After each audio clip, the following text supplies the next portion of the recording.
Hello and welcome to episode 35 of Off the Bandstand. My name is Christian Wiggs. I am your host. Today's episode is Bryan Carter, an exceptional jazz drummer and vocalist in New York City and graduate of the Juilliard School. Bryan is the band leader of the Young Swangers and Young Swangers Orchestra and was the house drummer on NBC's Maya and Marty, featuring comedy icons Maya Rudolph, Kenan Thompson, and Martin Short. Bryan has also recorded and or performed with heavyweight jazz musicians such as Clark Terry, McCoy Tyner, Wynton Marsalis, and Kurt Elling. In this episode, we talk about Bryan's landmark concert celebration event in New York City, which is called Jazz at Pride, with the inaugural event coinciding with the 50th anniversary of the Stonewall riots in 2019. We also talk about the inspiration and experiences behind his beautiful and reflective single, Dear Blue, and two excruciating international gigs from hell, one of which I don't think can or will be topped on this show. It is truly something absolutely insane, and I would definitely suggest sticking around to the end to hear those stories. So moving on to the releases of the week, the first one comes from Stephen Feifke and his big band featuring Veronica Swift. It's called Until the Real Thing Comes Along, and it is a cut off of Stephen's new big band record, his first big band record, that is coming out on April 9th of this year in 2021. It is called Kinetic, but this single you can find over on YouTube, you can find it on Spotify and all the streaming platforms, but I would suggest going and supporting this release directly by pre-ordering the new record Kinetic on his website, which is stephenfeifkemusic.com. You'll notice if you watch it on YouTube that it's got a lot of familiar faces. People like Alexa Tarantino, Dan Chmielewski, Benny Benack III, Veronica Swift, and Stephen Feifke, of course, on this really killing track on a beautiful standard. So go and check that out. You can also follow them on Instagram, Stephen Feifke.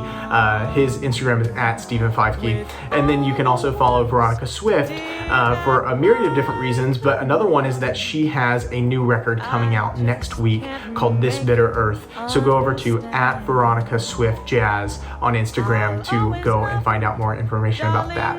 And then moving on to the second release of the week, this one is called What's New, and it's from Martina Da Silva and Tony Glauci.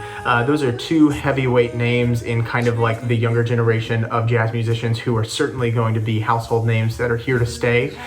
We've talked about Martina a bit in previous weeks, plugging different albums, because she has a duo project with Dan Chmielewski called Shimmy Tina, and we've plugged their Christmas record and Shimmy Tina and Chill.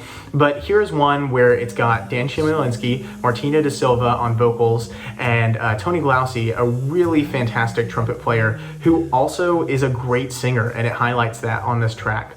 It's also got Gabe Schneider and Bryan Carter on drums for this track. So if you want to go and support that directly, you can go over to the link below. That is Martina's Bandcamp, and you can support the release directly. I always encourage people, even if you have just a couple bucks to throw their way and buy a couple tracks, every little bit helps, and it is an encouragement and also a very real way to make sure that musicians are able to continue making more content in the future. So absolutely one of the best things you could do is go and support these new releases. And then moving on to the Monk shows that we have this week. Of course, if you are not familiar with Monks, it is a pop-up jazz club that was turned brick and mortar over the course of the coronavirus pandemic to make sure that we were keeping the jazz scene alive and well and streaming and playing throughout the pandemic here in Austin. So Colin Shook has curated a beautiful thing over there, and these concerts that are coming up this week are no exception. The first one that we want to plug is tonight, Thursday,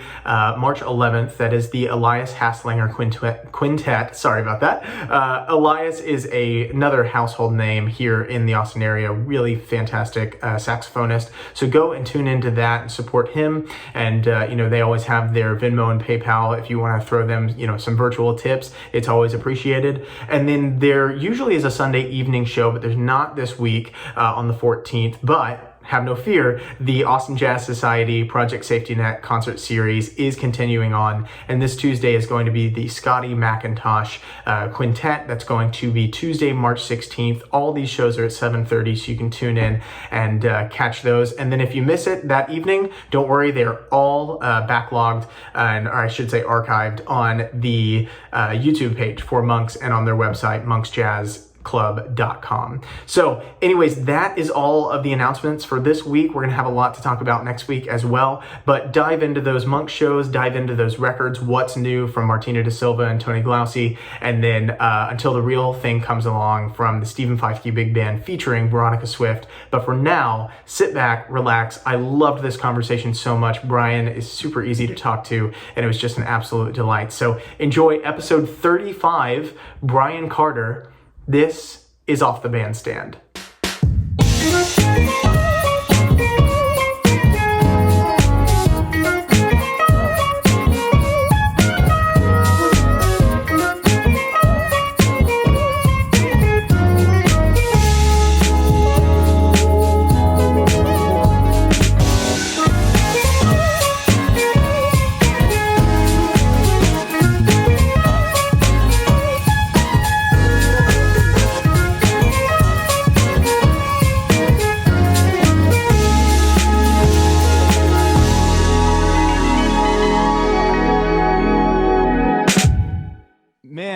So how was this past week? Just like with all the stream, I checked out several of the nights, but how'd you guys feel about it? Yeah, it was good. We haven't played together in a very long time. So our first gig was at Telefunken Studios for the Litchfield Jazz Festival. Okay. We kind of got our our feet wet that night, and then the rest of the time we were just in Chad's place, recording in his like home studio basement. And so it was very low pressure. Yeah. I was like making dinner, and then I would I'm the band chef. Yeah. I make dinner, and then I'd stop, and then we go downstairs and play a set, then we go upstairs and eat. So very low pressure, very chill, just calling tunes. Each night had a different theme. Yeah. So it was a lot of fun. Yeah. Yeah, I remember like I guess last night, Chad opening up with saying, yeah, this has been a fun week. We're really going to miss Bryan's cooking when this is all over.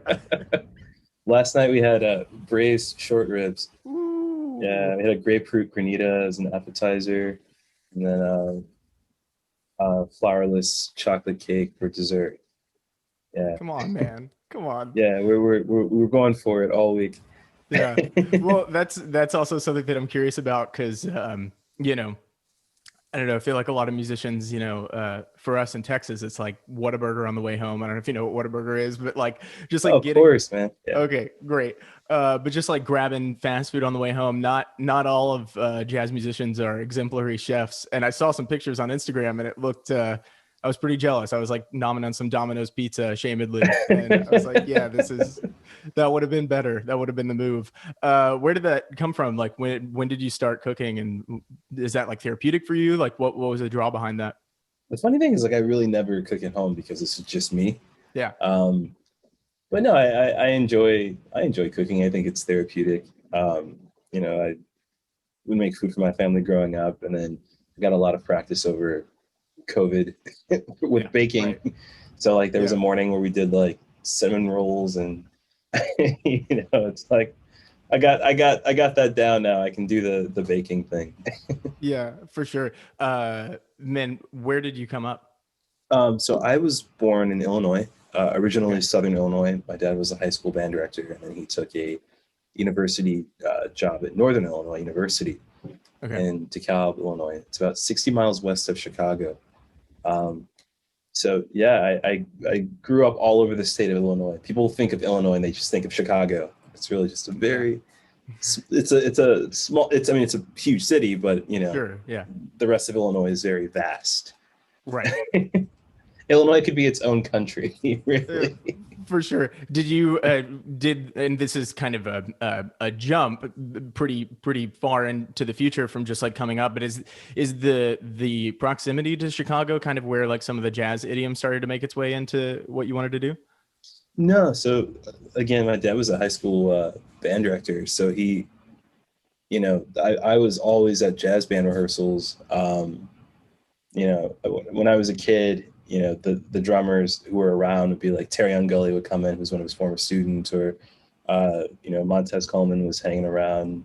Great drummer with Roy Hargrove, or Charles Haynes was literally in high school when I was like a little kid. Whoa. So, I would watch him play, and now I have to watch him play on the Oscars and stuff. Yeah, for sure, man. I have to say, I have some questions about that I'll ask in a little bit, but I have to say, man, the social media and the Instagram and YouTube content is just primo. I went down a rabbit hole this morning and died laughing at Benny's a friend, and died laughing on the Quarantunes thing when he's like, yeah, I got Cheetos and beer, and then the beer fell, and I was like, oh man, I wonder if that was like purposeful or an accident. So I texted him. He was like, oh no, that was all real. I did not mean to drop those beers. No, I was so Benny was already like 2 hours late. He was like, oh yeah, man, I'm coming down. Like, he shows up with his scooter, and like if you've ever hung out with Benny before like 5 p.m., you know what the vibe is. So he has the beer and Cheetos, and of course it's not my building because I'm not trying to put my address on the internet. Sure, right. So Benny just like drops this 40 in front of some random building, and like the people are like standing around us just staring at us like, what are you guys doing? And I'm like, I'm so sorry, we can't clean it up, we don't have like a broom. Right. It's glass, so we just leave it there. And we're like, oh god, this is terrible. That's trying to like kick it in a pile, out of the way. That's the thing that I immediately thought about. Like I died laughing. I had to like pause it, recollect myself, and I was like, oh man, like chances are, like if it is outside Bryan's place, like he's gonna have to come down there and like clean it up. But even worse, like it's not even your stoop. Yeah, we just had to like kind of kick it because we didn't want someone to like cut themselves. But we, I felt bad. I think Benny felt that as well. Sure. Man, you can see it on his face. He's so disappointed. Right. And then it like cuts back to him, and he's like, I only have the Cheetos, and the Clorox commercial too, man. And just like the original, like Corona's out the door thing, man, just so much good content. And dude, I ashamedly had not heard Jay Horde before, and then clicked on that Jazz at Pride video, screamed. I was like, this is just ludicrous how great this guy is. Yeah. One of the great voices of our generation, for sure. Yeah. Well, man, also one other thing that I was going to say about Chad is like, I don't know if anybody ever tells him this or if he's had it brought to his attention, but he definitely looks like a live action Disney princess, and he should know, or not princess, sorry, Disney prince. And he should know, man. Well, right now he kind of looks like Wolverine. He's got like all the hair, and it's very long. It's in quarantine mode, but yeah, when he wants to pull Disney prince out, he definitely can. Yeah, for sure. We should call. I'm sure he's never heard that before. As many times as I rehearsed the Prince line, I ended up saying princess. I'm kicking myself. It's okay, gender is a construct. Hey. For sure. Well, man, like specifically one of the things that I had seen, whenever I was kind of clicking around and trying to find either just like interviews of you like talking to other people or just looking at your bio and stuff, was that it seemed like you grew up in a religious community. And my father was a minister growing up. And so being very much in that center, and by the way, we don't have to talk about anything that you don't want to talk about, but I was just curious from like what that religious experience looked like for you growing up. Yeah. So I come from a family of preachers and musicians. My mom is actually writing a book right now on Christian education. Whoa. Yeah, so it's like, it wasn't like, oh, I went to church a few times. It was like I was deep in it. It's a part of the culture, it's something that you do. You go to church on Sunday. Sure. And we went to church most days of the week. And if you've ever been to the traditional African-American Black church, missionary Baptist, that church isn't an hour. Like the first time I ever went to church with one of my white friends, I was like, wait, that's it? You have your whole day ahead of you. Yeah. It's like church started at like 7 a.m. with Sunday school, or sometimes even earlier. If you went to early morning service, it'd be like, 6 a.m. Yeah.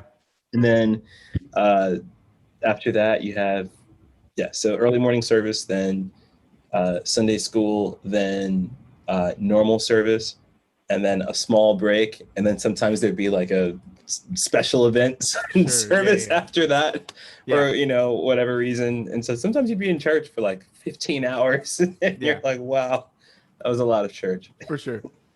Yeah. Well, I mean, I grew up in a very, it was like they call it the Bible Belt, of Texas. It's like 60 miles south of Houston. So we've got this this one little, this one little town that's like, I mean, it's not like little, it's like 28,000 people, but comparatively to like Austin, where I'm at now, it's a very small town.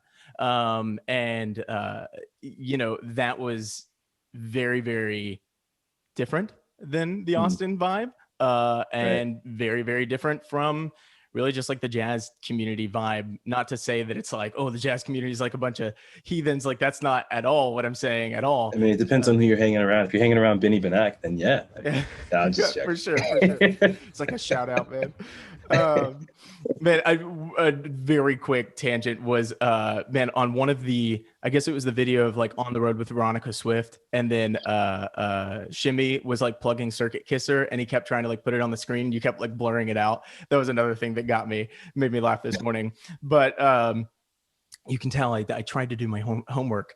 But yeah, like I felt like, I don't know. And, this can get as deep or as, not deep as we want to make it. But like the kind of religious upbringing that I was brought up in ended up being like pretty stifling for me. And there was like a lot of like coming of age stuff where once I got to college and was in more of a like socially acceptable environment, it brought a lot of like my kind of upbringing's biases out. And I'm curious if you had like a positive religious upbringing experience. And this isn't one of those like gotcha things where it's like, all right, let's dog on, religion or anything like that. Absolutely not. But I'm curious what that looked like from, small town Illinois, and then where you're at now, being in like a big kind of melting pot of New York City.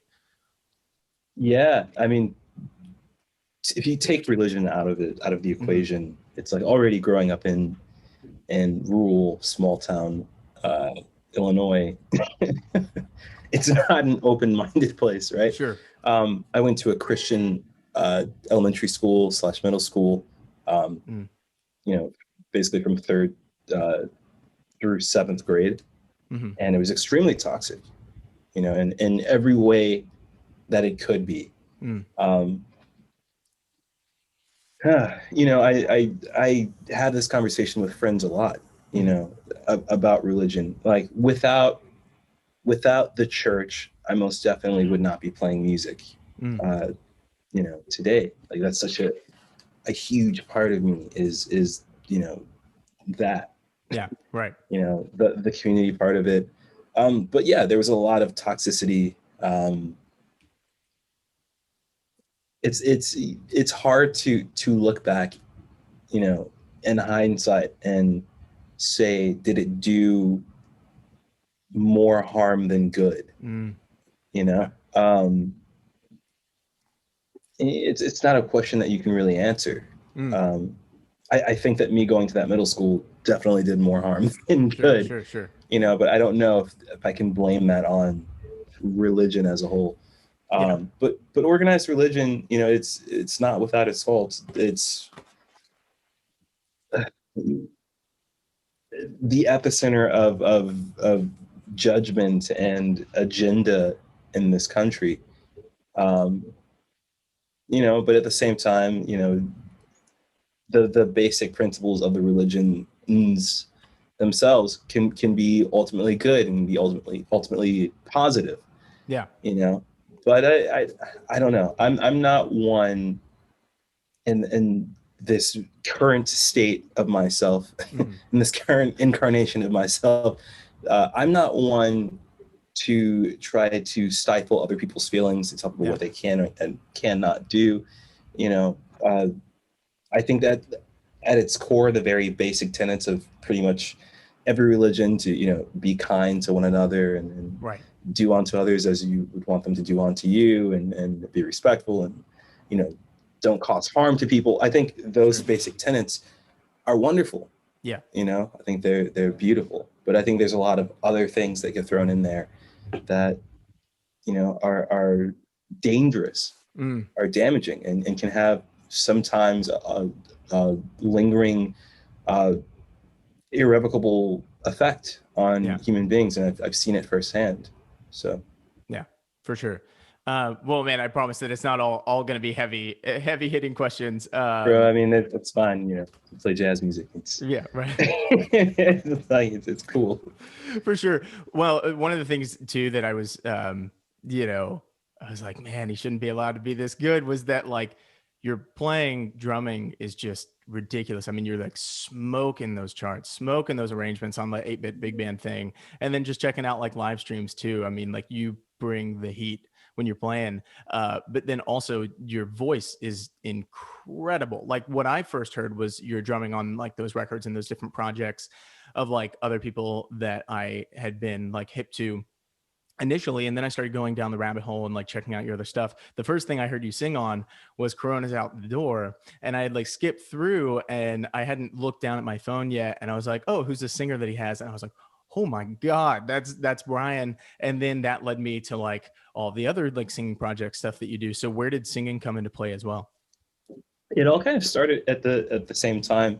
Again, this goes back to church. It's like when you're little and you're in church and you want to be a part of like music, it's like you just go stand in the corner, and right. Then when it's time to play drums, you get to play drums. And if someone's not playing the creaky upright piano on the other side of the church, you go play that, and then you go sing in the choir. You do all these different things.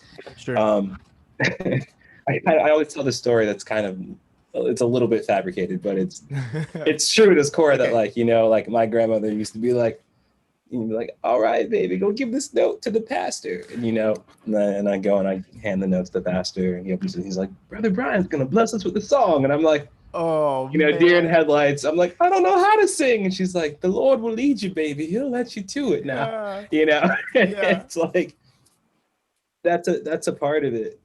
So I've always, for as long as I can remember, I've always played drums. I've always sang.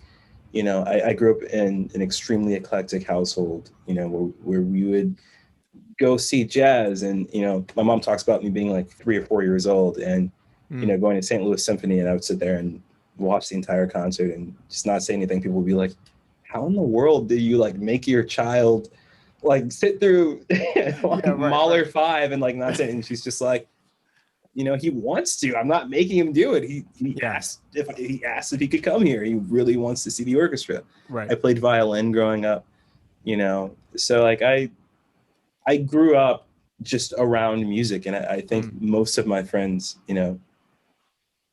did the same. Benny sings and he plays trumpet and he plays great piano, and Veronica plays trumpet. People don't know that. Yeah. Veronica Swift plays the trumpet, and she sounds great too. Like Benny did a thing, I think like a couple months ago, where he had like just an audio track, and he's like, who is this playing trumpet, and put like these 4 like heavyweight cats, and then like afterwards he was like, psych, it's Veronica Swift, and showed her. And that for vocalists everywhere, especially too, like she posted, I think she like routinely does this, but I remember like 3 or 4 months ago she posted her playing some crazy bebop lines on piano as well. And it was like, oh man, like this is, like we all try to like I've got a piano. I'm not going to go out and play piano on the gig. Right. But I'm like trying to make sure that I can shed and make sure that, I understand changes and can like hear those. But to have people who are like you and like Veronica and like Benny, who, and like, for that matter, like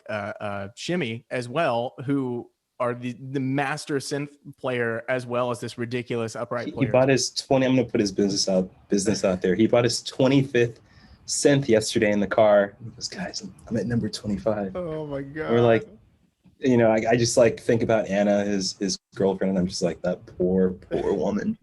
Right. We put some to good use. There was that, and again, I'm going to stop like referencing every Instagram story post that they've ever put on. But like whenever there was like all that construction going on outside, and he was like, should I just turn on all my synths and just let them blow, and then try to like be louder than these construction workers outside my apartment? But yeah, man, I think that's the thing that's like really inspiring though, for people who like like us in the Austin jazz community, like we've, there's a really good scene down here. I'm not sure if it's like recognized as such on a national scale, like at this point, but there's a really, really tight scene. And, all of us are on our gigs talking about what you guys are doing, hey, do you see like this thing that these guys posted? Because it's so inspiring, especially when you guys are so multifaceted. And it doesn't seem like you're limited, like you're just taking the basic core knowledge, or not even basic, but just like you're taking the knowledge that you have from one instrument and trying to translate it to another. And it's ridiculous. It's infuriating for us at some points, but it's like inspiring nonetheless, for sure. Well, thanks, and I appreciate it.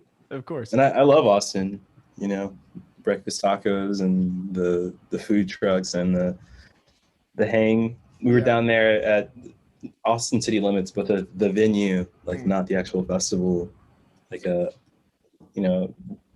much a couple of months before COVID started. Really? Who were you playing with? Michael Bloom. Okay. Great, like pop singer. Okay. Queer pop, like amazing singer. Yeah. Amazing performer, entertainer. Yeah. We were opening for a band, AJR. Okay. So I was on my pop gig hang. So I finished that show just like, we finished the Texas run, just like these like arenas. Yeah. And then like I hopped on a plane and flew to France and played a small jazz club with Emmett. And I was like, yeah. I love them both. I love them both equally. For sure. Man, that's the dream. Yeah, and that's a beautiful theater. I guess you were playing at the Moody, right? Like it was downtown. Yeah, that's the name of it, the Moody. Yeah. Yeah. Man, great venue. It is a beautiful spot. Man, so I guess, and this might seem like kind of a basic question with an obvious answer, but playing multiple different sides of things. So you were fascinated with Mahler 5, and then you also played violin, which I'm sure definitely comes in handy whenever you're like arranging for young Swangers orchestra. And then you obviously are like heavy in the jazz thing, but you're also playing these pop gigs. Like, do you feel like you're getting something different from each one of those aspects, or does it all just feel like this central kind of area where you're pulling from? I'm a musician. Yeah. I do other things too, but at my core, that's what I am. I'm a musician.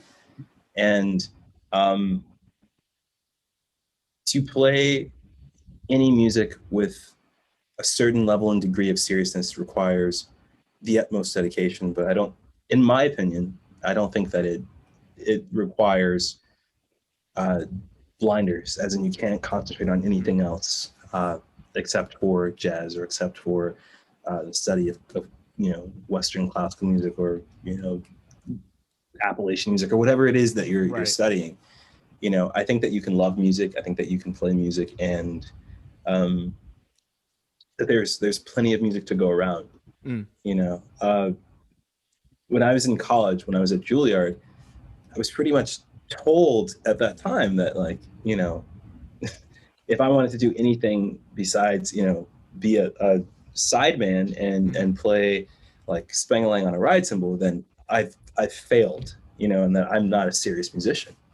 And that's not something that I encourage, younger musicians to subscribe to. Sure. I think that you should be as well-rounded as you possibly can, especially in this current climate of what it means to be a musician, and what it means to be a musician today. In 2021 is even is different than what it meant when I graduated from college in 2012, which is incredibly different than the people who were teaching me, who were coming up in the 80s during the Young Lions period. There's there was a conversation I had with Gabby Armand, who's I can't remember her title, but she's one of the high ups at Jazz Lincoln Center. Mm-hmm.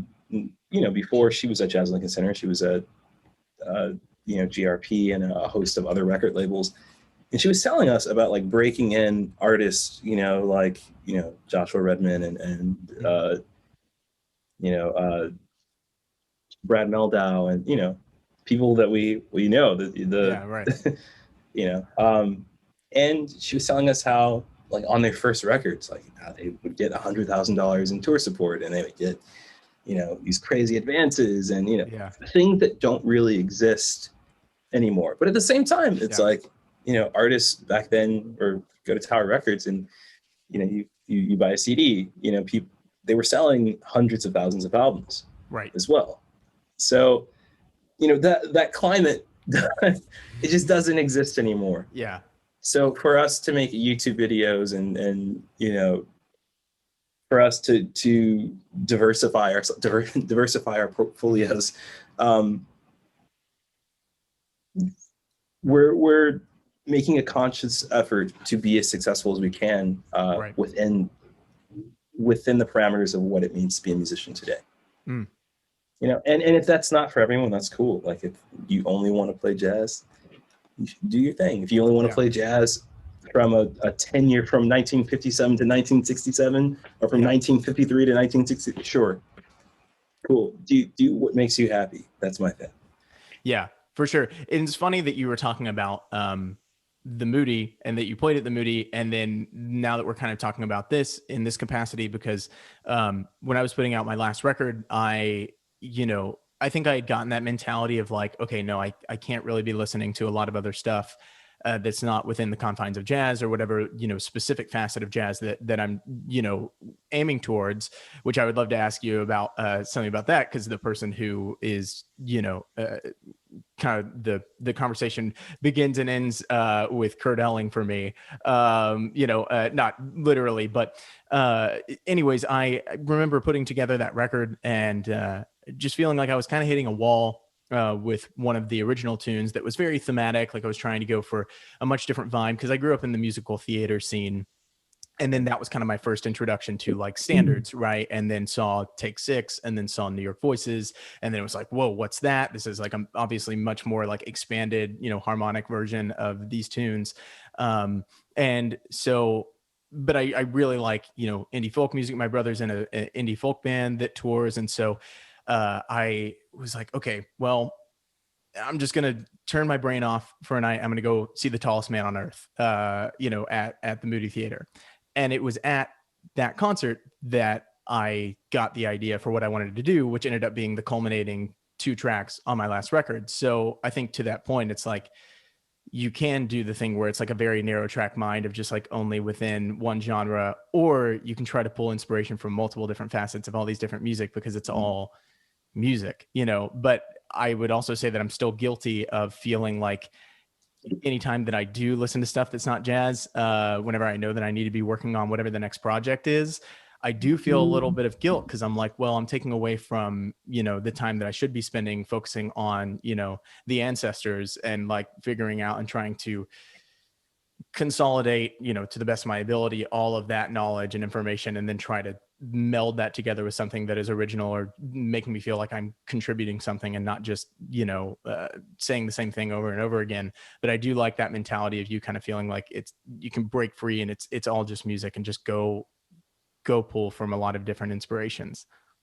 For sure. And I don't want it to get misconstrued. Like, I've spent years and years and years and years and years and years learning the history of this music, studying the history, transcribing, learning records, you know, playing with people like George Coleman and John Hendricks, and, you know, spending time with the architects, with the aristocracy of this music. Yeah, right. You know, so I don't want to make it sound like, you know, you just have to spend a little bit of time here, a little bit of time there. Like, sure, no, yeah. And in every area, if I'm playing pop music, then I'm making sure that I can hang on the gig and play it authentically.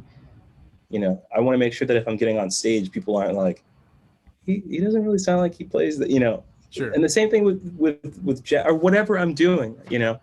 I want to bring, you know, a very specific level of clarity and authenticity every time that I step on stage. Yeah. And to do so, it requires a lot of work and a lot of studying to make sure that you can do those things. Yeah. Now, do I think that it's easier to play popular music in today's context, yes, because it's the music that we hear on the radio. Mm-hmm. It's the music that's all around us. Like, we don't really have to focus, too hard to understand like a 2 and 4 backbeat. Sure. Yeah. We can find that groove really easily because it's all around us. Whereas with like most young students, you really have to explain swing to them. You really have to explain. Right. One of my favorite things to do is to listen to like the old cast recordings or the old studio orchestra recordings from Broadway shows, because there were times when the orchestras were really, really, really swinging. Yeah. Like really almost swinging, but swinging still, Sure. But it felt good. And it felt good because that was the popular music of their day. Right. Yes. They heard that music all around them on the radio, and, they would go see live music. It wasn't foreign to them. So I get that. I have a story. Yeah, please. I was playing with Kurt Elling at Harvard, and my friend called me and was like, "Yo, man, do you want to come to the show? I know you have, the night off." And I was like, "Yeah, sure." So we go see the show, and it was The Tallest Man on Earth. Whoa. Okay. Yeah. You're telling the story. I was like, "Yeah, wow." Amazing. And at this show, I watched the opening act, and it was just like the guy and the guitar, and Sure. I think it was his mom. Okay. And the guitar, and the crowd was going wild, and it was all young people. And then Tallest Man on Earth came on stage, and they played like a relatively like subdued, kind of like quiet set of music, and the audience was so into it. And I left that show being like, so why is jazz, like, why can't jazz be like be huge? Why aren't we playing in 3,000 capacity venues to a room full of people between the age of 18 and 35? Yeah. Why are we told that's something that's not achievable? And that experience really transformed the way that I think about presenting this music, the way that I think about presenting a show of music to an audience. Mm-hmm. Yeah, it's funny that you brought that up. Dude, I mean, yes, absolutely. And I mean, I do my best not to, sometimes with Lydia, who's been my longtime partner, sometimes I'll just go on rants, and I certainly have like the rant answer, and not a legitimate answer that's like an end all be all of like why we can't, sell out these venues. But I think, I don't know, I guess one side of that could maybe be just because music got like a little bit more simple, and because like jazz is such a complex music on one level, maybe it feels alienating because it just feels like there's a lot coming by at once. And I know that's another like obvious answer, but you're right. I mean, I think what people crave more than anything, especially at live shows, that's why people go to live shows, is like intimacy. They want to feel like they are being seen and that they are seeing, and you're sharing an experience that is not like superficial and is very present and very in the moment. It's really just like kind of, I won't use a blanket statement of like a kind of Buddhist like experience, but just this idea of like mindfulness, right? And like being involved. And that's why I'm drawn to jazz, because it feels like every single time that you're in a room, I mean, one of the most kind of spiritual experiences that I've had has been sitting in Birdland for 2 sets watching Kurt and the Quintet play, because it's so evident that they are fully there and they are fully committed to the music, and by extension they're wanting you to be fully committed to the experience of experiencing the music together. I remember hearing a interview with Kurt where he wasn't trying to be like aggressive or anything, but he's like, I really don't like when people have their phones out on like during concerts. He's like, cause it's like, I'm not giving it to you for later. Like, I'm not giving it to your friends for later.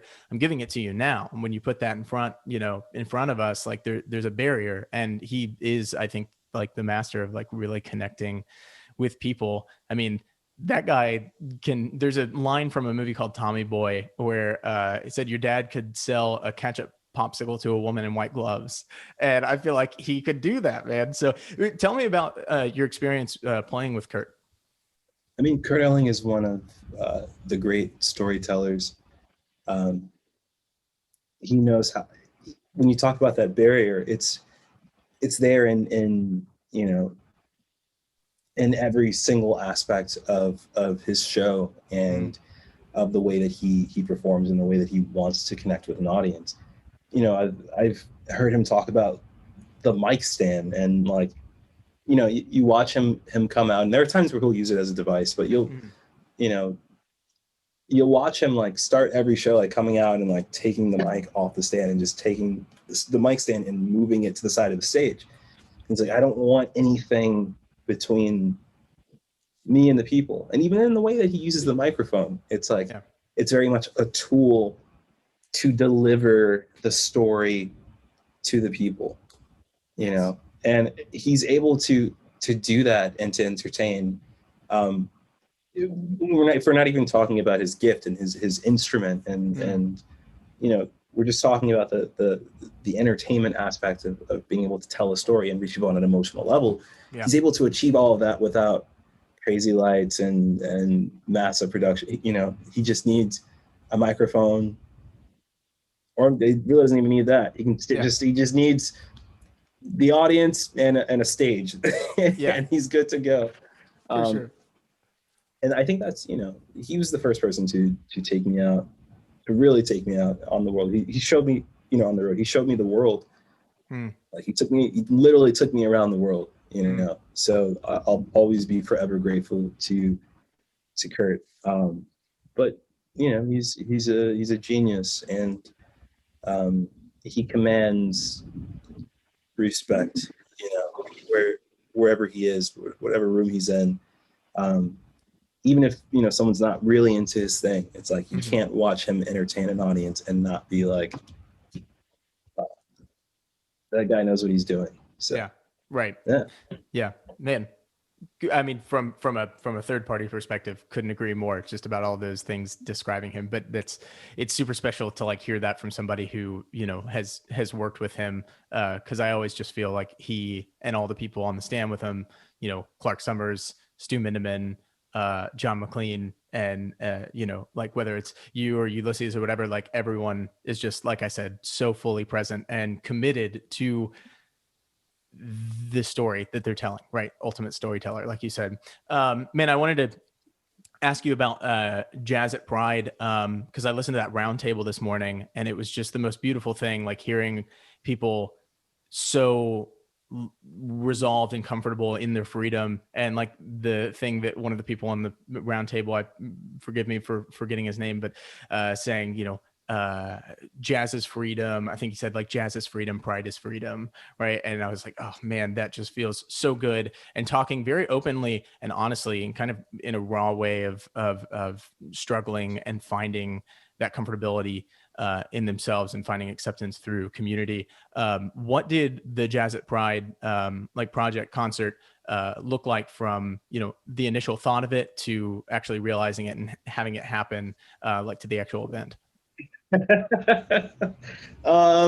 Sorry if that's a loaded question. What did it look like?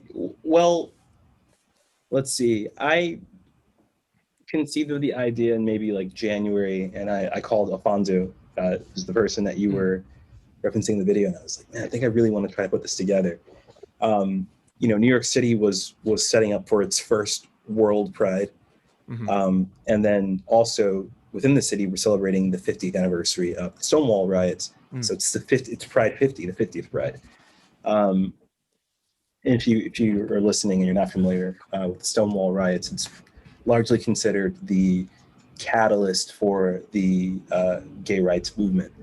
So it started right here in New York City, and we're coming on the 50th year in the West Village. And I'm like, we need to put on a concert in the West Village to celebrate jazz. Jazz is the music of freedom. 50 years later, we're free. Like, back then people would go to bars and the police would come and bash your head in and then, drag you to jail. It was horrible.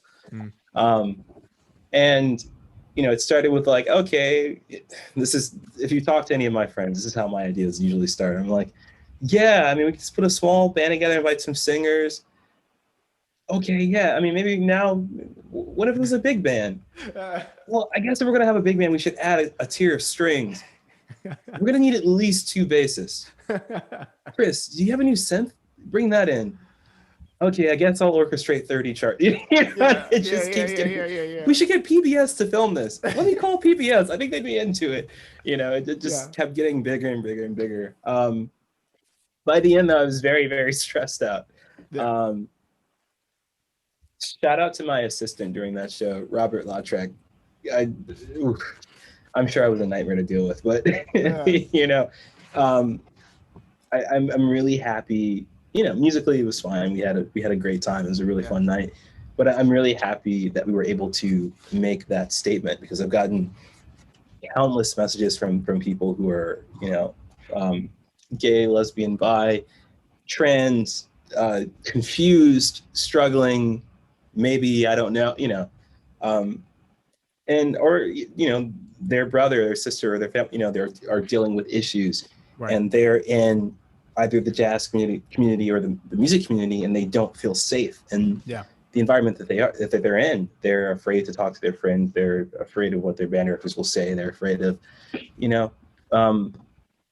and to know that they're not alone is really huge. The first person that I ever really tried to come out to was a friend of mine, and we were in school, and I called him into a practice room, and I was like, "Man, I have something to tell you." And he looks at me and goes, "Bryan Carter, if you're going to tell me you're gay, then just don't do it." Oh, man. Don't do that. Man. Just matter of factly. And it was really, really hard, because I felt really alone. I felt really, I felt like there was no one else around me who was struggling with identity in that way. And there's lots of people who struggle with identity in that way, and in different ways. And there are people, we've learned to love ourselves, and we've learned that it's perfectly okay to be who we are and how we're made. And that's what we wanted to share with everyone. It was just it was an evening of love and freedom and emotion. And I'm sure, I think my light just died. I'm sure you can see it in the videos.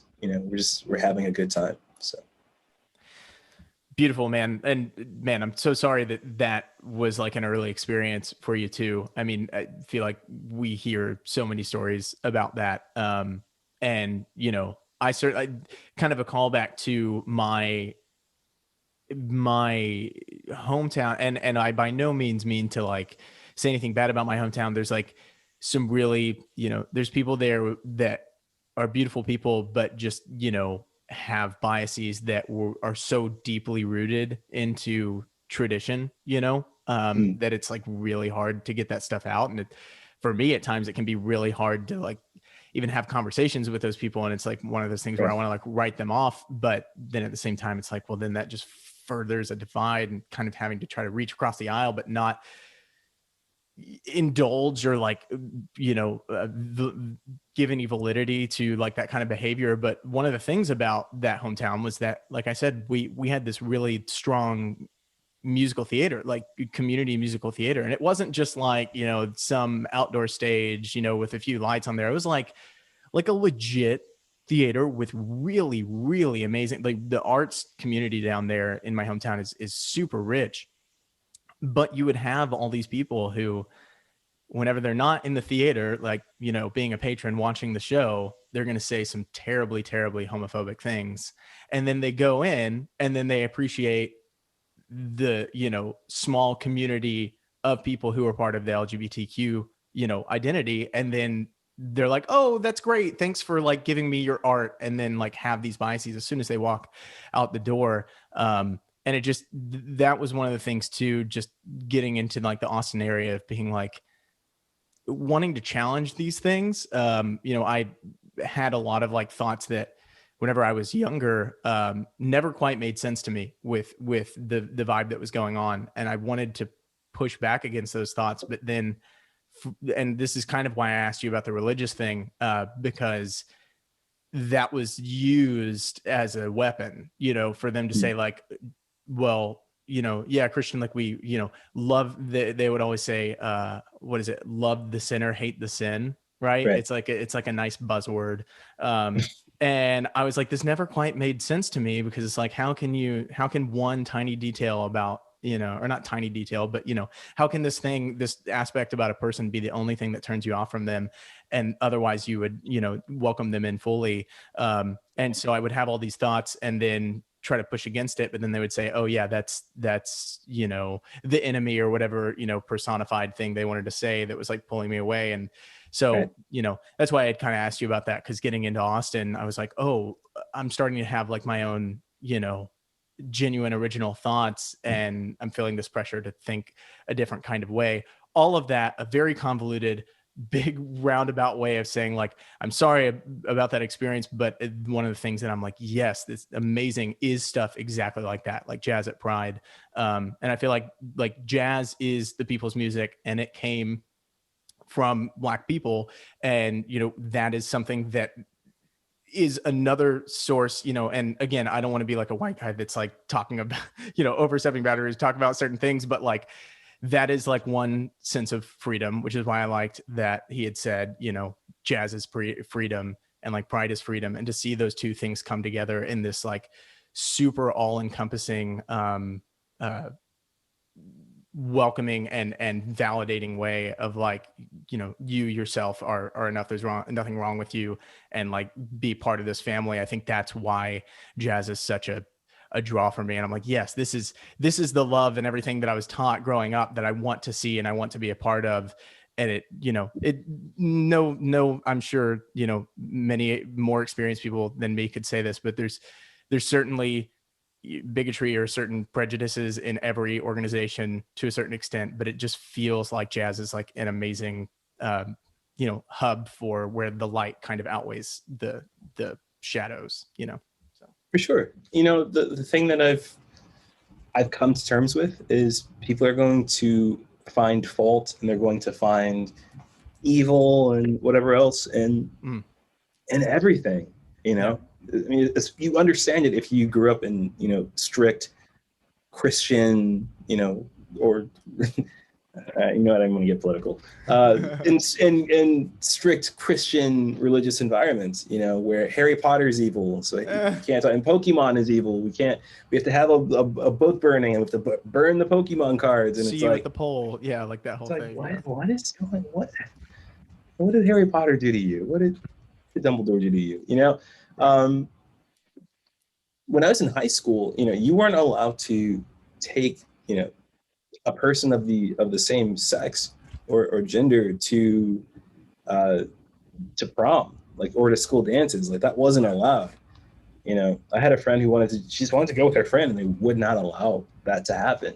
Wow. You know, so we've made so much progress, but even now, you know, in some of there was like the J-Horde video you were talking about earlier, you know, that was posted on Instagram, and the comments were so deplorable, and just so nasty and unfortunate. You know, it just reminds us that there's a lot of work to do. Yeah, right. You know, things are much better than they were 50 years ago, but there's still so much to do. Yeah. With Dear Blue, man, like I said, just like heard it initially, and your tone is gorgeous. I'll stop with the compliments, but seriously, it's just absolutely incredible. And then reading the lyrics was just, you know, heart-wrenching. And, you know, I'd read that like Facebook post where you first initially released it and said that, you know, it was based on that experience, and I don't want to like overspeak, so I'll let you talk about it. But, you'd said that it kind of started as a therapy project for you and then morphed into this thing where you were like releasing it. So I'm curious, are certain musical projects therapy projects for you that is like a routine thing, or was this specifically for that? And then how did it morph into something where you're like, no, let's just like put it all together? I mean, I think I've written a lot of songs as jokes, like Corona's out the door, and you know, like Clorox jingles. You know, that was just something I was doing all summer. I thought that was funny. Yeah. This is like the first time I can really think of that I wrote a song, you know, just for me. Yeah, I was going to a lot of protests. This was June. You know, by that point I had been to probably somewhere between like 15 and 20 protests in the span of, you know, 2.5, 3 weeks, pretty much every day. You just wake up in the morning, ice my feet, you know, throw on a t-shirt, throw on a baseball cap, you know, grab my sign and you know, hit the streets. Was it starting with like the incident of George Floyd, or was it before too? As well? George Floyd, you know, I don't think he'll be upset if I share this. I remember when there was a kind of, you know, the mandatory mask thing and I'm blanking on his name. God help us. Mayor de Blasio. Yeah. Mayor de Blasio, you know, basically said something to the effect of, you know, the police will have, you know, kind of like unlimited power in being able to police, you know, people who aren't wearing masks and fine and arrest people. And, you know, I said this to Stephen, and he was like, oh, man, I think that's okay. And I looked at Stephen and I was like, bro, like this is going to unproportionately affect the Black community. And, you know, of course, you know, he was like, I don't know. And of course, like a week later, you know, there are those images of, you know, white people lounging, no mask, touching each other in Central Park, just like everyone's lying on top of each other and enjoying the sun and, you know, this beautiful day, which, you know, if you live in New York City, you just, when those beautiful days come in spring, you're just like, yes. And then, you know, Black people, you know, less than a mile away being thrown and slammed against the ground. And, you know, it was really unfortunate. And then, of course, George Floyd happened, and Ahmaud Arbery, and you know, all of these incidents that we've been talking about for the last year and a half. And I kind of started hitting the protests, you know, as soon as they started happening.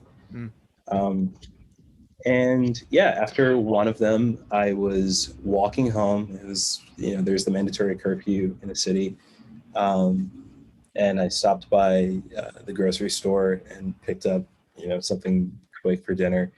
And it's a couple blocks away from my apartment. I'm walking and I have my son, and, you know, I had grown accustomed to when I see like a group of police officers just crossing the street, especially during this time, there's just so much anger and tension in the city. You know, that I just quite frankly did not understand, you know, especially coming from them. You know, I was walking down the street and I was like, you know, I'm just going to walk straight. I live right there. And, you know, I'm standing at the light, you know, waiting for it to change. And, you know, I have my sign and the cops are just like, I can feel their eyes just, you know, I mean, I, you know, I turn to one of the cops and it's like very politely say like, you know, I don't feel like I'm your enemy. Hopefully, you know, you're not my enemy. I think at the end of the day, we both want the same thing. Everybody just wants to get home safe. When the light changes, and so I say, you know, have a great night, officers. And as I start walking away, like one of the cops pushes me. I fall like right on my knee. And, you know, I see like there's like, you know, some kids on, you know, skateboards and stuff, like your classic New York City kids, 17, all male. And, you know, not all of them were Black. I think like one was white, you know, a couple of them had been Latino, a couple were Black, and they were like running towards me. And I was like, no, don't come over here. Like, you know, this is not a good situation, because that's how something like that escalates, you know? So I was just like, stay there. And I just like picked up my stuff, there's like oranges rolling down the street, just like leave it, pick up my stuff. And I just, you know, well, and this is, you know, at the time that these curfews were happening, this wasn't like nighttime. This was like, it was very light out. It was like daytime, you know? And, you know, people were just kind of like, what is going on? You know, people were too afraid to say anything.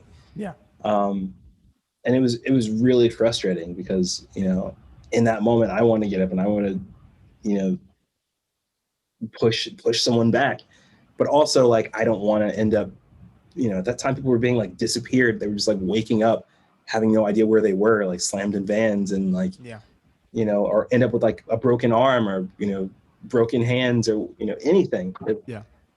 The hardest but the best solution was just like to walk away and just like not say anything and just be grateful that I wasn't being arrested, you know. And so that's what I did, and this was my therapy. I remember the next day there was the massive like music protest that John Batiste led, and I was in so much pain, you know, my knee was like throbbing, but just like, you know, marching together with my friends and fellow musicians. You know, Grace was there, and Joe Saylor, and, you know, people I consider family, you know, and J-Bet, you know, just there was something so real in the air.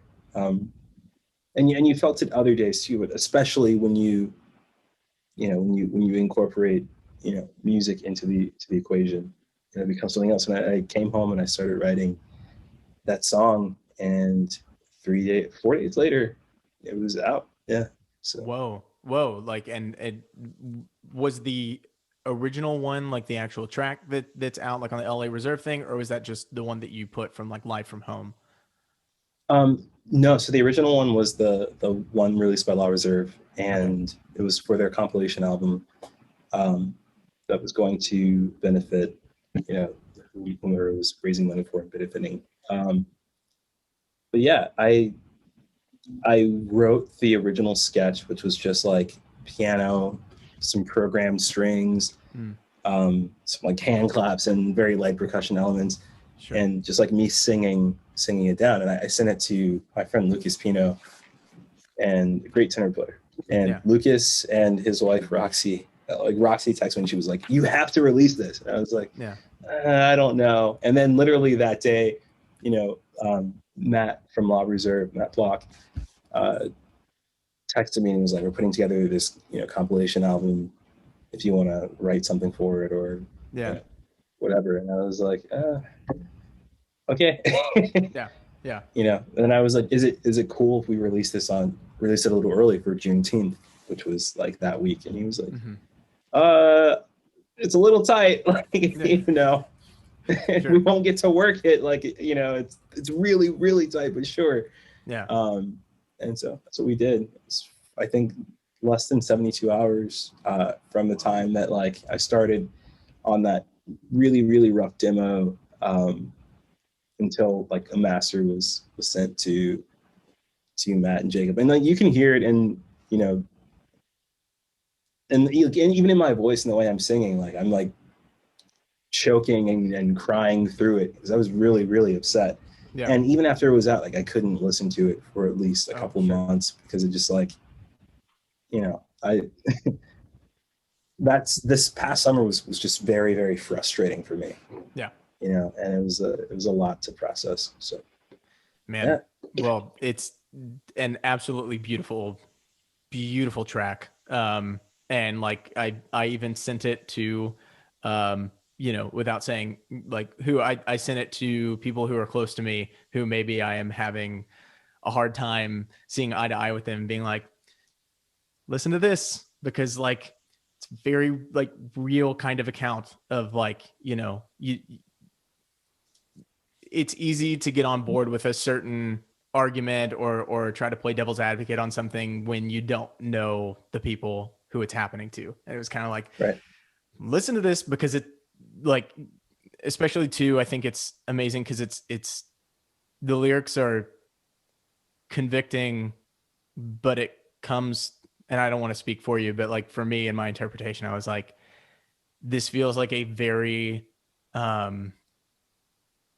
feels sort of resolved, but it also feels raw, and it feels very emotional, and it feels very calculated, but it also feels very just like emotional in that like it's not trying to pull punches, and it's not trying to be like vindictive for the sake of being aggressive, but it's like this is it, this is the reality, this is the thing that we're feeling. And yeah, That's all I'll say. You put it way more beautifully than I could put it, so I'll limit my words. But I mean, I think the story behind the song is that it comes in from this alternate universe where, you know, when a person kills another person for whatever reason, you know, you receive a letter from the person that you killed. So in this scenario, a cop, you know, pulls over this kid, and, you know, he's just driving home, and he kills the kid, and he gets a letter, and gets that letter from the kid. So that opening line, like, "Dear Blue, it's me. Don't want to fight. Just please read. You know, I thought I'd write to you and share my point of view." You know, I think that's just something that everyone can relate to, and everything that you just said is exactly spot on. That's what I was going for. You know, a letter is letters are great because they are calculated, you know, but at the point where, you know, someone is just like no longer here with us physically, you know, I didn't really think that someone whose life had just been taken away, I didn't really think that they would, you know, waste their one letter just to say fuck you. Right. You know, and so the song itself it's kind of it's basically trying to say three things. It's trying to say, one, I'm upset that I'm going to miss out on all of these things, all these things that I really looked forward to. Two, I'm upset that you've taken me away from my family. My mom needs me. My dad needs me. My friends need me. Then three, I shouldn't even have to do this, but here's an explanation. Like, yeah, you know, have you thought about that night, your actions that you know, you let your fear make me someone who was dangerous, and you know, killed me for no reason. And then at the end, it's kind of like, you know, the last line of the song is, the next time that a brown boy frightens you, remember me, dear Blue. You know, that's like, I mean, there's a lot of powerful lines, but that's a big one. Especially just because human nature is that when we make a mistake, we remember the time that we made the mistake so we don't make it again. Exactly. When a kid puts his hand on the stove, you know, and they get burned, they know to always maybe, you know, put their hand over the stove a little bit, even if it's not been on, just to make sure it's not hot before they start like touching stuff. And I think that's like, it's beautiful and it's heartbreaking, because it's beautiful because it's saying like, please learn from your lesson. Please try to be the change that we want to see, and the change that we're like demanding to see, but for the sake of not being aggressive, like just pleading for you to see. But it's heartbreaking because it's like, this is a mistake that shouldn't even have made to learn from.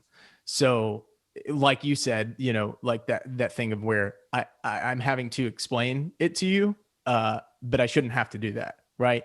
And that was something that I remember whenever I was making that switch, and I won't, like you said, I won't attach like political things to it, although it's painfully obvious where we both lie on that. But I remember having that and slowly starting to have it flip on its head, almost entirely, like radically almost.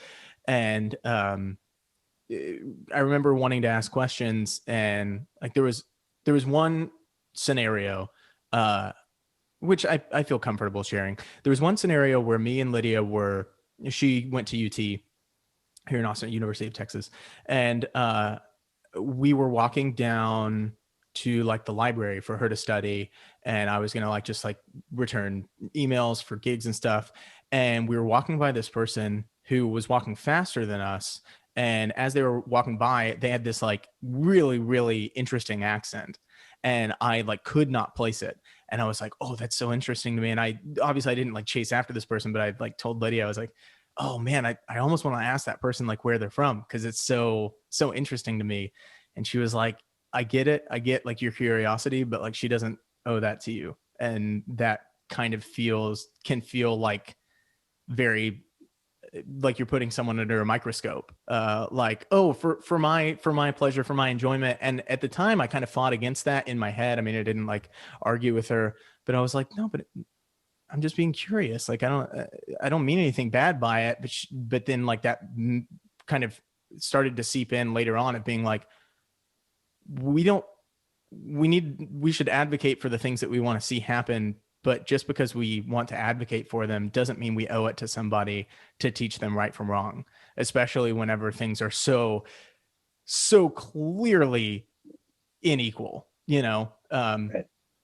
So anyways, just a thought, but beautiful, man. Like that, especially that last line, it kills me every time.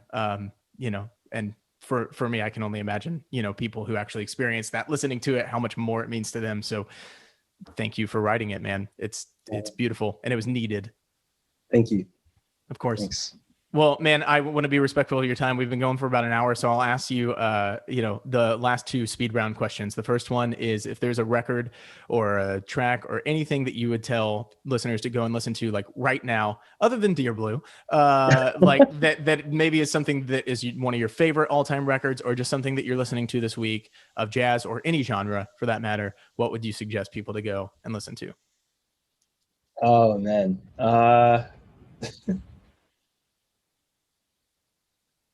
Oh, geez.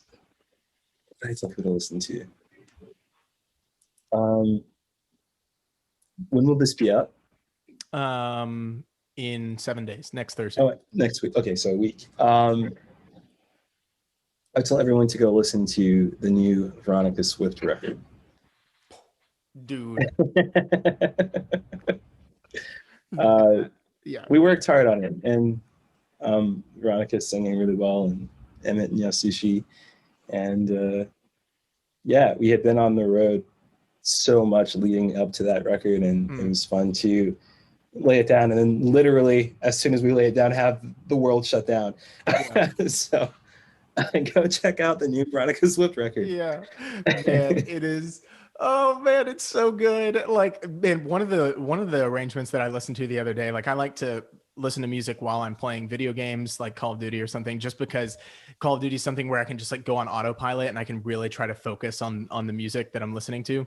And I was listening to the sports page, and it was one of those things of just like, shit, I want to do it. Like I gotta think of an arrangement like that. It's so good. And is the tune from I don't know if this is, well, this will be out, so it'll be fine to ask, is As Long As He Needs Me on the record?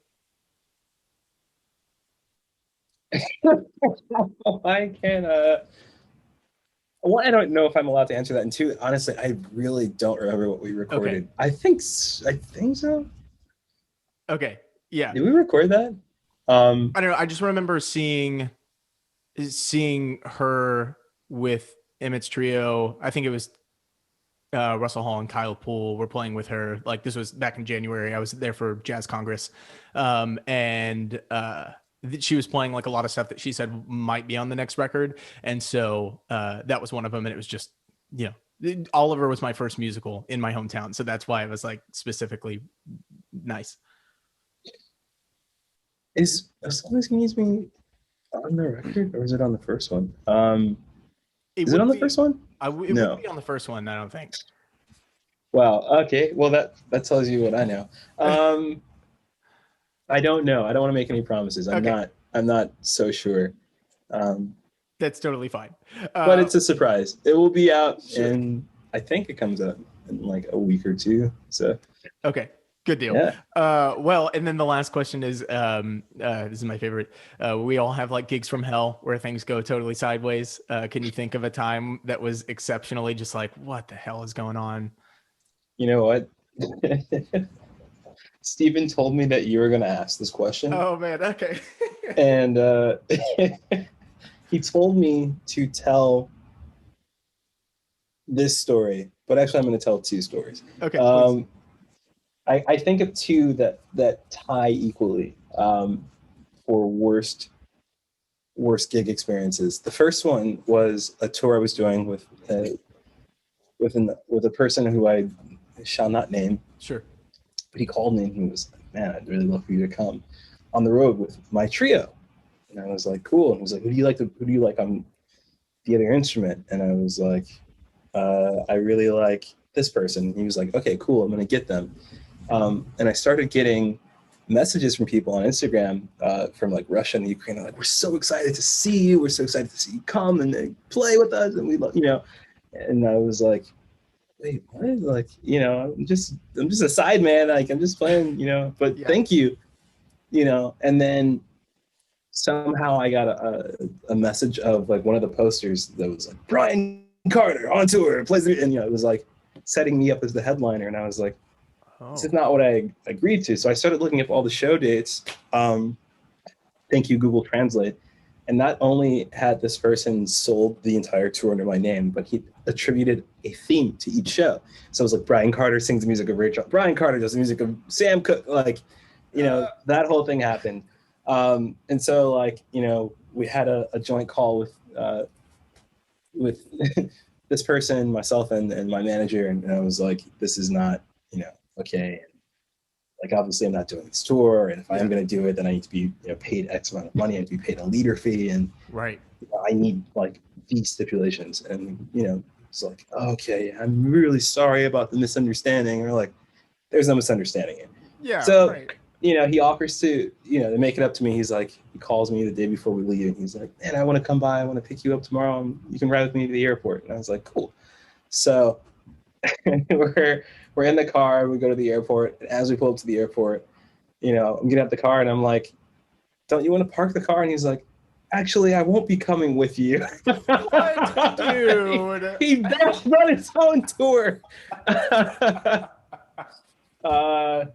So that was one. that was a rough. When I say that was the roughest tour, there was no itinerary. Like, we didn't know where we were going until the night before. We would get like one day at a time, and it'd be like, "Tomorrow you're going here," and we're like in the middle of the Ukraine and like I'm in Belarus, like I'm in Minsk, just walking around like, what's going on? What's happening? Yeah.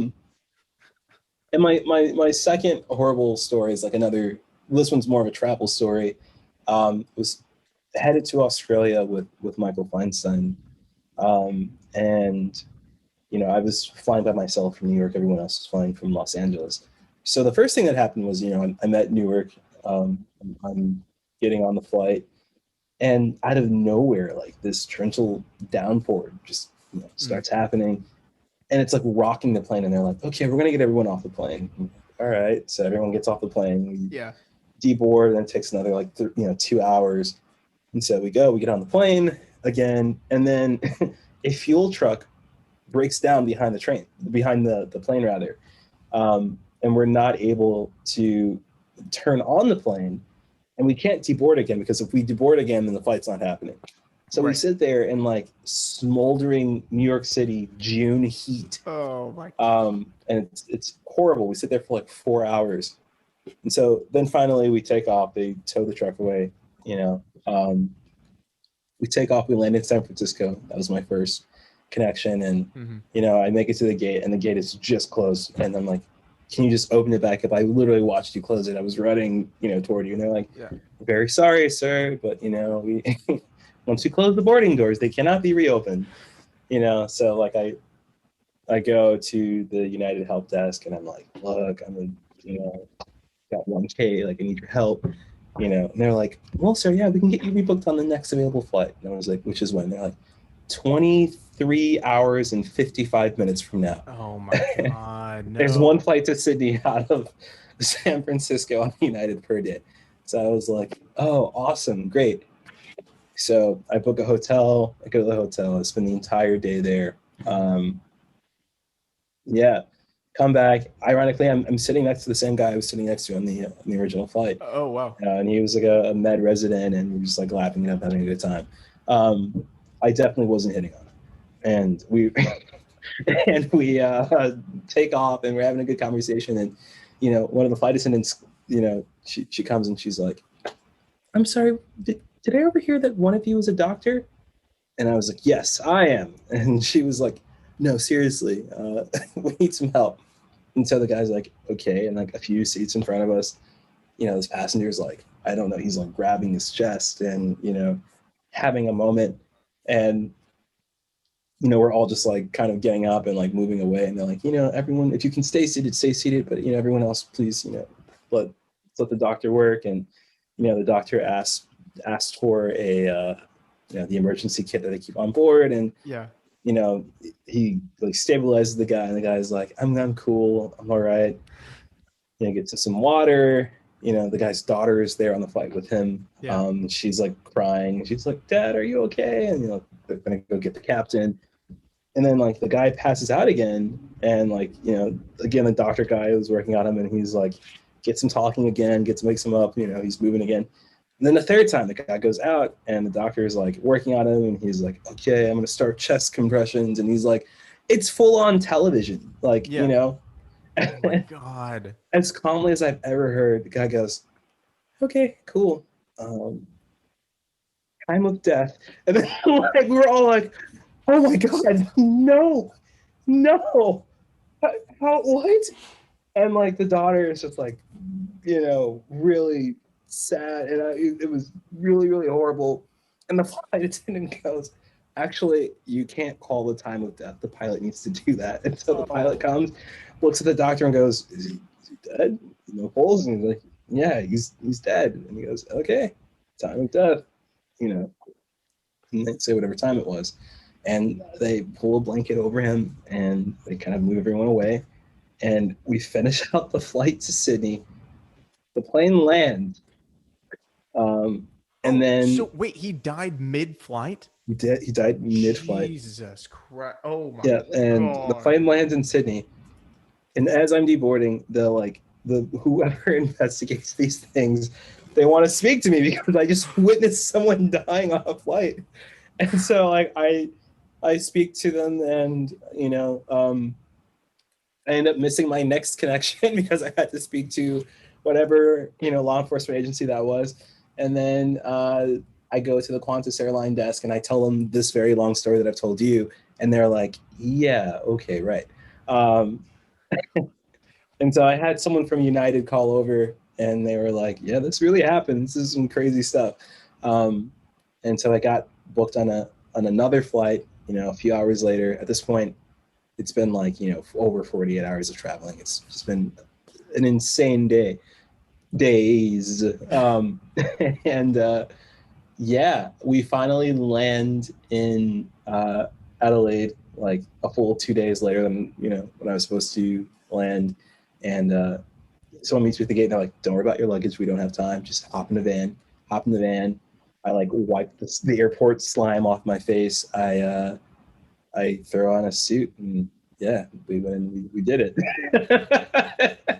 Jesus Christ. Yeah. Oh. It was pretty crazy. We've had a lot of, I don't know why I say we, I've had a lot of crazy stories.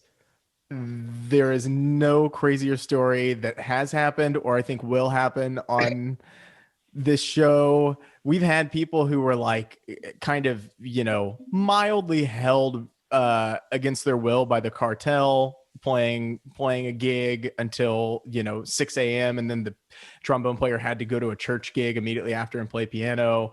We've had shots fired by disgruntled exes on the break while at the bar. I've never heard crazy gig from hell traveling across the world and the dude dies mid-flight. Whoa. Yeah, it was a lot. Yep. What's funny is like I was like, I don't really know what to do, and it just goes, you should write United a very strongly worded letter. And that's what I did. I still have it. It's like I was like, dear United Airlines, I'm very unhappy with my recent trip to Australia.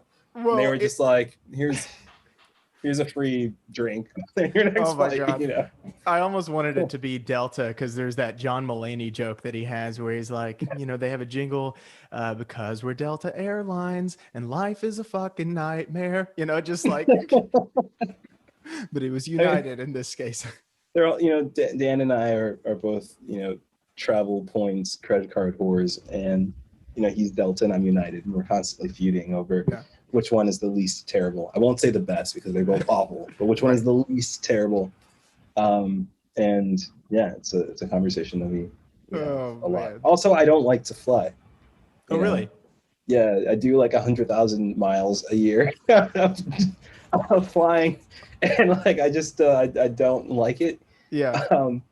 Like I remember one flight specifically where like it was very turbulent, and I was just like squeezing Emmett's arm, and he was like, "I can't feel it anymore." Yeah. And this woman behind me looks at him and goes, "Oh, first flight," and then just turns around and goes, "No, he's done about 80,000 miles this year." She's like, "Oh." Oh man, Emmett seems like such a fun person. Like from the coffee bit, like on the vlog that you did, of his artisan coffee, except it was like from like Costco or whatever, to when I was up there for the Jazz Congress thing. I remember I went up to him after the set that he played with Veronica, and I was like, "Hey man, like you sound absolutely incredible." He's like, "Oh, what's your name?" And I was like, "Kristen Wiggs," and he was like, "Kristen Wiig is here? Guys, come over here. Kristen Wiig looks way different," or whatever. Just like, he just seems like a total goofball. It was a lot of fun. Oh man. Yeah. I'm sad to have missed that. I think we were doing Steve Terrell at the Carlisle during that time. Okay. Gotcha. Yeah. So fun. Well, Bryan, classic EC. Man, I this has been so fun for me and just a pleasure. I really love talking to you. Next time things are, not crazy with coronavirus and I'm up in New York City, I'd love to buy you a drink and just like make the hang. So, oh man, always down for that. For sure, man. All right. Well, thank you so much again and get some rest. I know you've had a long week. Oh man, thank you. All right, man. Peace. Bye. All right. Take care. Well, I'll say this. If I'm not mistaken, this song is super appropriate for this. Happy Juneteenth. This song, if I'm not mistaken, yes. If you know the musical carousel, I think this is extremely appropriate. You will never walk alone. Never.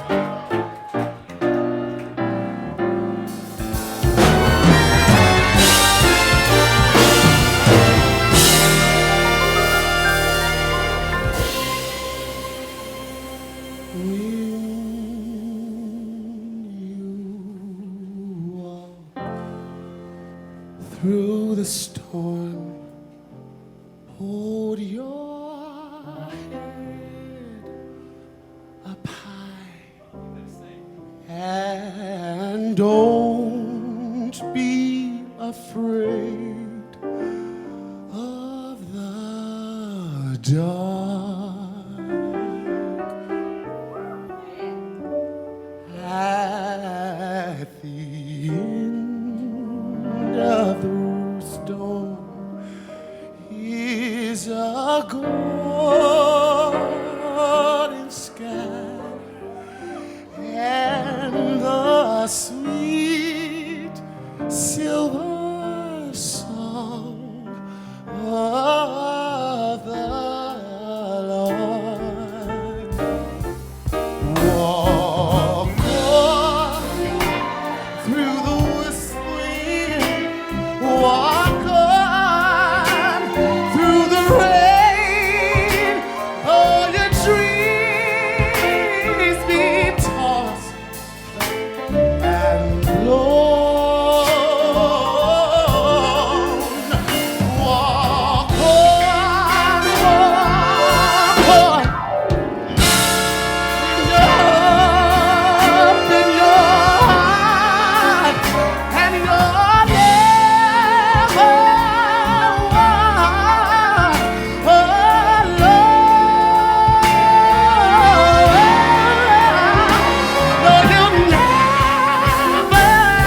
We almost had church in here. That was...